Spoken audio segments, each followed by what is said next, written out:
Well, listening এর যে প্রত্যেকটা কোয়েশ্চেন টাইপ শুরু হওয়ার আগে 30 সেকেন্ড করে যে আমাদেরকে একটা টাইম দেয়, বা পার্ট 4 এর আগে যে পুরো 1 মিনিট সময় দেয়, ওই সময়টাতে আমাদের কি কি করা উচিত? ওই সময়টাতে আমাদের তিনটে কাজ করা উচিত। নাম্বার 1, ইনস্ট্রাকশন পড়া উচিত। কোয়েশ্চেনগুলো পড়ে কিওয়ার্ড আন্ডারলাইন করা উচিত। কিওয়ার্ড অবশ্যই 2 বা 2 এর বেশি হবে। স্ট্রং কিওয়ার্ডস কি কি? মানুষের নাম, বস্তুর নাম, জায়গার নাম, সংখ্যা, যেগুলো আমরা অডিওতে হুবহু পাবো। আর অন্যান্য যে কিওয়ার্ডগুলো থাকে like noun, adjective, verb, adverb, এগুলো সবসময় প্যারাফ্রেজ ফর্মে পাবো।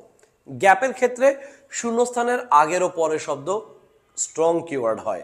এমসিকিউ এর ক্ষেত্রে ডাব্লিউএইচ ওয়ার্ডটা স্ট্রং কিওয়ার্ড হয়। এছাড়া মানুষের নাম, বস্তুর নাম, জায়গার নাম, সংখ্যা তো আছেই আছে।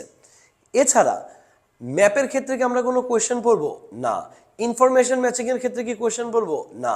তখন আমরা কি করব? ম্যাপের ক্ষেত্রে আপনি ম্যাপটা বোঝার ট্রাই করবেন ওই 30 সেকেন্ডে, আর ইনফরমেশন ম্যাচিং এর ক্ষেত্রে বা বক্স ম্যাচিং এর ক্ষেত্রে আপনি অপশনগুলো থেকে কিওয়ার্ড দাগ দিয়ে রাখবেন। এই কাজগুলো যদি আমরা করি দেন দ্যাট উইল বি বেটার। তো দুটো জিনিস গেল, 1, ইনস্ট্রাকশন পড়লেন, 2, কিওয়ার্ড দাগ দিলেন। 3 নম্বরের কাজ কি? আনসার এন্টিসিপেট করা। আপনার গ্রামার সেন্স এবং কমন সেন্স অ্যাপ্লাই করে স্পেশালি গ্যাপের ক্ষেত্রে আনসার এন্টিসিপেট করা, যে এখানে কি ধরনের শব্দ বসতে পারে।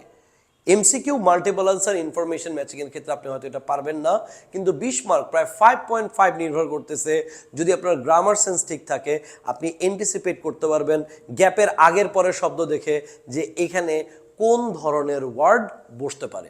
Thank you.